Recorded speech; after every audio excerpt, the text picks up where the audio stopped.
Wala agad yung ulo. Sayang pa kayo. Tama pala, no? Parang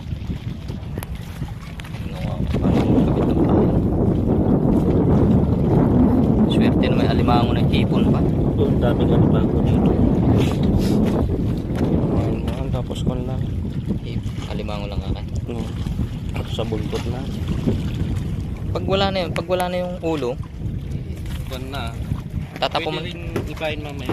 pang mamaya reserba. Malaki kasi yung tagay. Wala naman eh. Oo. Ah, yung ano niya, yung kon mo, yung hook. Wala ka na biling maliit. Eh yung lapu-lapu, malaki naman yung ano nun, di ba? Depende siguro sa laki.